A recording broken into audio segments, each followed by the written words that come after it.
March 21, 2024, News Report 1. On March 20, the Indonesian Election Commission announced that former Defense Minister Subianto had won the presidential election, becoming Indonesia's new president. He will take office in October this year. Another presidential candidate, Baswedan, has stated that he will appeal the election results. The Indonesian election took place on February 14, with a total of 164 million voters participating, and an 80% voter turnout. The election vote counting took over a month. Subianto received 96 million votes, with a vote percentage of 58.59%, while Baswedan received 41 million votes, with a vote percentage of 24.9%. According to Indonesia's election system, candidates have 3 days after the Election Commission announces the results to appeal. However, local lawyers have stated that the gap in votes between Subianto and Baswedan is significant, making it unlikely for the election results to be questioned. Subianto, 72, previously served as the commander of Indonesia's special forces. His running mate, Raka, is the son of current President Jokowi. Non-governmental organizations and former officials in Indonesia have accused Subianto of ordering the kidnapping of democracy activists in the 1990s. Subianto is very active on social media and is popular among young people. News Report 2. According to Reuters, Australian Minister for Home Affairs O'Neill announced a new round of immigration control policies to be implemented on March 23. The reason is that Australia's immigration numbers have reached a new high, leading to continued worsening of the housing shortage. The announced policies include raising the English language requirements for applying for Australian student visas and graduate work visas, and implementing a new test called the Genuine Student Test, to crack down on fake study, real work immigration. Additionally, people entering on tourist visas will not be allowed to convert to other visas after their visa expires. According to data released by the Australian Bureau of Statistics on March 21, Australia's population increased by 548,000 in the year ending September 30 last year, an increase of 60%, setting a record high. The main sources of immigration to Australia are students from India, China, and the Philippines. O'Neill also stated that the Australian government has been taking action to control the number of immigrants since September last year, with the number of visas issued to international students decreasing by 35% compared to last year. The Australian government hopes to have the number of overseas immigrants this year. News Report 3. Katsuji Nakazawa, former president of the China branch of Nikkei Asia, published an article on March 21, stating that with the influx of Chinese people into Russia, the honeymoon between Xi Jinping and Putin is at risk. The article points out that in recent years, a large number of Chinese immigrants have flooded into Russia's Far East and border areas, leasing large areas of farmland, engaging in large-scale seasonal agricultural production, and re-exporting agricultural products to China. Nakazawa believes this is a trend that has emerged due to the sharp increase in China's economic growth's demand for food. Chinese farmers are no longer just seasonal workers, but drivers of the economy in Russia's Far East border areas. With the economic collapse in northeastern China, the number of Chinese farmers working in Russia is increasing. Initially, the Russian government accepted this situation, believing it could solve the problems of local population decline and labor shortages. However, the competition between Chinese immigrants and Russian farmers has become increasingly serious, leading to a situation where the Russian Far East does not have enough labor or financial support for local farmers. In addition, China announced some Sino-Russian names last year, such as Vladivostok, requiring the use of Chinese names. Chinese historians believe that while Xi Jinping encourages Chinese people to farm in Russia, using Chinese names instead of Russian names is a strategic move that indicates the importance of China's goal of reviving its territories. However, the article also points out that Nakazawa only sees part of the fact that Chinese farmers are farming in Russia. In fact, Chinese farmers began leasing Russian land in the 1990s. Russian media reports that Chinese people live in Russia in a way that local people envy, but if they conflict with locals, Russia will send police to suppress them. Overall, Nakazawa's analysis suggests that the relationship between Xi Jinping and Putin may be at risk due to these two issues. However, in reality, the Chinese government has never overreacted to Chinese people in Russia being deprived of their property by local police or governments. Strategic interests are far greater than this situation. News Report 4. The Wall Street Journal reported that after the Legislative Council of Hong Kong enacted Article 23 of the Basic Law on March 19, the most worrying aspect for the outside world is the broad and vague definition of national secrets and foreign interference. Some consulting firms have stated that they will no longer accept work from the Hong Kong government to avoid touching on national secrets. The report quoted the chairman of the German Chamber of Commerce in Hong Kong, Hugen, as saying that after the enactment of Article 23 of the Basic Law, there are risks for foreign companies, and foreign companies will avoid engaging in certain activities in Hong Kong in the future, making it more difficult for foreign headquarters to understand the difference between Hong Kong and China. The head of the European Chamber of Commerce also stated that companies should think twice before conducting due diligence in Hong Kong in the future. In addition, Vice Chairman of the Taiwan Mainland Affairs Council, Zhang Jihong, stated at a routine press conference on March 21 that the Taiwan Mainland Affairs Council has consulted multiple channels about whether the Taiwan Mainland Affairs Council's Hong Kong office can still operate normally after the enactment of Article 23 of the Basic Law. The reply was that the Hong Kong office can operate normally and services can continue as usual. Zhang Jihong said that Taiwan's economic and personnel exchanges with Hong Kong are very frequent. Last year, 780,000 Taiwanese went to Hong Kong, 1.1 million people from Hong Kong went to Taiwan, and there are 364 Taiwanese-funded enterprises in Hong Kong. However, Zhang Jihong also reminded the Taiwanese people to carefully consider safety issues before going to Hong Kong and to be careful not to be deceived. He said that everything is changing and not to trust the Chinese Communist Party's previous promise of one country, two systems, remaining unchanged for 50 years, as the CCP is deceiving the people. News Report 5. The U.S. House Armed Services Committee held a hearing on March 20 on the military situation and challenges facing the U.S. military in the Indo-Pacific region.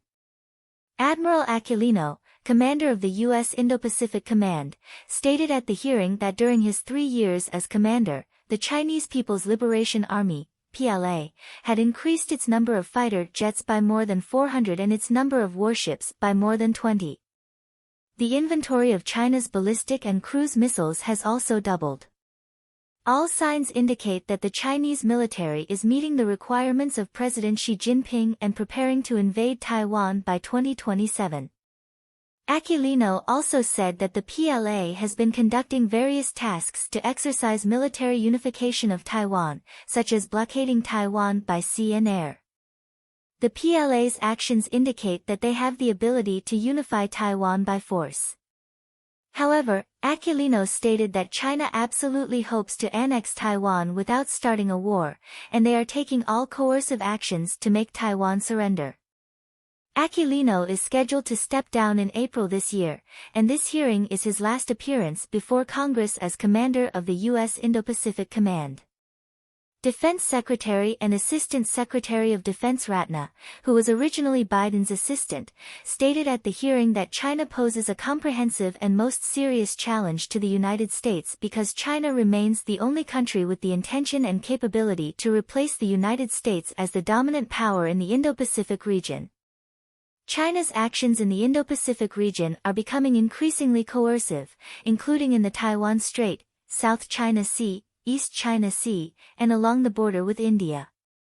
However, Ratna also stated that the conflicts in the Indo-Pacific region are neither imminent nor inevitable.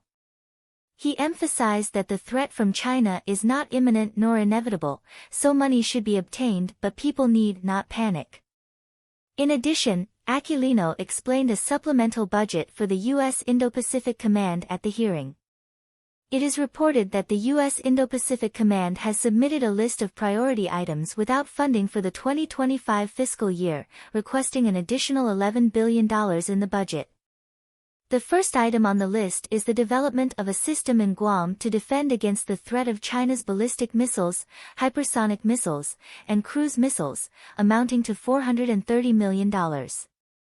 Guam is a strategic point for the U.S. in the Pacific. If the first island chain is breached, Taiwan is the first island chain, and if the first island chain is breached, the next point is Guam. The list also includes $3.3 billion to build infrastructure and equipment in various locations in the Indo-Pacific, such as naval bases. Each March, commanders of the U.S. military regions submit such requests to Congress. News Report 6. U.S. President Biden has adjusted his foreign policy, mainly in his attitude towards the conflict between Israel and Hamas and the war in Ukraine. U.S. Secretary of State Blinken arrived in Saudi Arabia on March 20 and held talks with Saudi Foreign Minister Faisal. Blinken told reporters after the meeting that the U.S. had submitted a draft resolution to the UN Security Council demanding an immediate ceasefire in Gaza and the release of hostages. This indicates a change in the Biden administration's position, with the draft resolution to the UN Security Council being more stringent on Israel's demands than in the past. U.S. State Department spokesperson Miller said that the purpose of Blinken's trip to the Middle East was to discuss with Israeli leaders how to defeat Hamas while protecting civilians, not obstructing humanitarian aid, and promoting overall security in Israel. However, Israeli Prime Minister Netanyahu reiterated that Israel would launch a ground offensive in Gaza, and preparations are underway. On the other hand, U.S. National Security Advisor Sullivan visited Ukraine on March 20. Sullivan said that the U.S. believes in Ukraine, and Ukraine should also believe in the U.S. Ukrainian President Zelensky said in a speech that evening that he hopes the Ukrainian people will trust the U.S. and the West, and that distrust of the West benefits Russia. Zelensky emphasized that Putin must be defeated, which is a life-and-death moment for the democratic world. Russian Defense Minister Shoigu announced the establishment of two new forces on March 21, one with 16 brigades and the other with 14 divisions, totaling more than 100,000 troops. The number of these two new forces is larger than the combined armies of Germany, the UK, France, Spain, Sweden, Poland, and the Netherlands. This indicates that Russia is intensifying its mobilization, possibly to strengthen its invasion of Ukraine. The adjustment of U.S. foreign policy may be to respond to the election situation. As of March 19, Biden's approval rating was 45%, slightly ahead of Trump's 44%. This shows that the adjustment of the Biden administration's foreign policy is helpful to its election situation. News Report 7. Australia and the UK signed a defence and security cooperation agreement in Canberra on March 21, aimed at strengthening military cooperation under AUKUS. Australian Defence Minister Mirrlees said the agreement would elevate the partnership between Australia and the UK to a strategic height. Under the agreement, Australia and the UK will consult each other when threatened, and the UK will provide support and resources for Australia's submarine rotation forces. In addition, the Australian Navy will find it easier to train on British nuclear submarines. UK Defence Secretary Sharps said the need for joint action between the two countries has never been more urgent. The signing of this agreement marks an enhanced cooperation between Australia and the UK in the face of military developments in countries such as China. News Report 8. Chinese private real estate firm Suhui Holdings announced in a statement on the Hong Kong Stock Exchange that they had failed to pay $300 million in principal on time, meaning the company has substantially defaulted. This is another crisis for a Chinese real estate company. Suhui Holdings founder Lin Zhong founded Suhui Group in Fuzhou in 1996, which later went public in Hong Kong in 2020. Suhui was once seen as a demonstration of a Chinese real estate company relying on credit enhancement tools to issue bonds, but has been frequent in issuing bonds since 2023. As of the end of the reporting period, Suhui Holdings' total debt amounted to $33.1 billion, with a debt-to-equity ratio of 63% and a net debt-to-equity ratio of 61%. The company's cash balance is $10.9 billion, of which 62% is subject to regulatory restrictions. According to monitoring data from CRIC, Suhui's sales last year were $25.5 billion, ranking 55th. Bain Capital partner Kai Chihua said there is no quick solution to the Chinese real estate crisis, and investor sentiment remains pessimistic. News Report 9. The Economist magazine released this year's Global Business Environment ranking on March 21, with Singapore ranking first for the 16th consecutive year. The report points out that Greece, Argentina, and India are the countries where the business environment has improved the most. Argentina has carried out a series of reforms since the new government took office, attracting foreign investment. Greece's New Democracy Party supports business-friendly policies to reform, strengthening investment attraction and tax reduction measures. Due to its young population structure, strong domestic demand, and labor security, India has seen an increase in foreign investment interest, with foreign companies moving production lines from China to India. The top 10 countries in the Global Business Environment ranking are India, Denmark, the United States, Germany, Switzerland, Canada, Sweden, New Zealand, Hong Kong, and Finland. However, due to factors such as the implementation of Article 23 of the Basic Law, Hong Kong has fallen to 7th place in the ranking. The Economist's press release only announced the top 10, excluding the UK, Australia, Japan, South Korea, and China. As usual, The Economist will release the complete ranking in mid-April. News Report 10. A French TV station reported that local police recently arrested a timber trader, accusing him of illegally cutting down century-old oaks in the Yvelines province of France and then selling them to China. The name of the timber trader has not been disclosed. Yvelines province is located west of Paris and is known for its forests, with about a third of them being oak trees. Most of the oak trees are designated as protected areas, but many oak trees still grow on private land.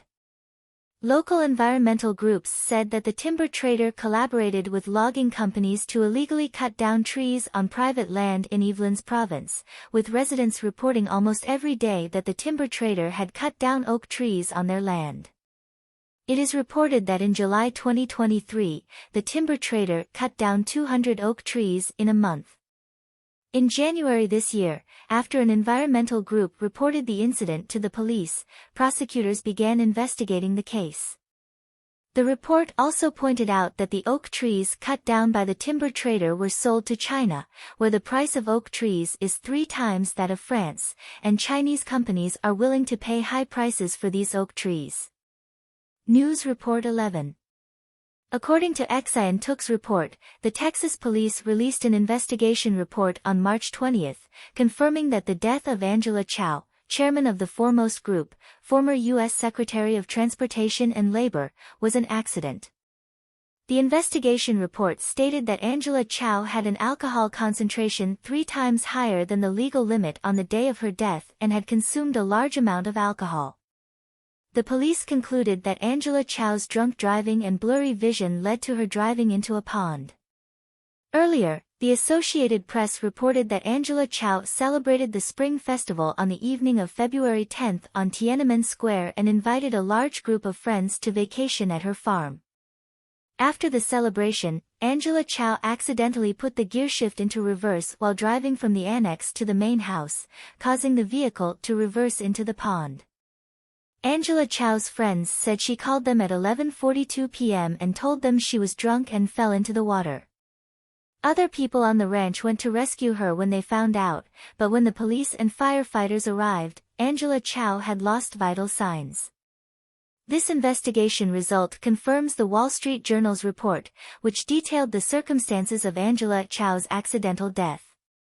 This result is considered to reveal the truth about the various speculations surrounding Angela Chow's cause of death. News Report 12. Chinese expert on China issues Zhang Jiaduan published an article titled, "Wall Street is Increasingly Thinking That China is Not Worth Investing In," on the Hill on March 19. Zhang Jiaduan is the inventor of the theory of China's collapse and published the book, China is About to Collapse, in 2001, proposing the theory of China's collapse for the first time. Zhang Jiaduan's article points out that the Chinese stock market peaked in 2021 and has since evaporated $7 trillion, and the Chinese economy is collapsing rapidly. He believes that Xi Jinping's determination to lead China in the wrong direction has led Wall Street to believe that China is increasingly not worth investing in.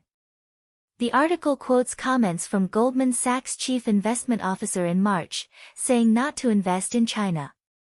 Zhang Jiaduan believes that once highly regarded by Goldman Sachs and Wall Street investment banks, the reality they face now is that Chinese companies are a terrible bet.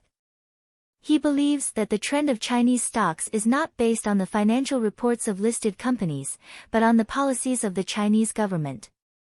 Zhang Jiaduan also mentioned that Mao Zedong's withdrawal from the Sino-Indian War and his active withdrawal was not for the Chinese Communist Party, but to replace Khrushchev as the leader of the Third World.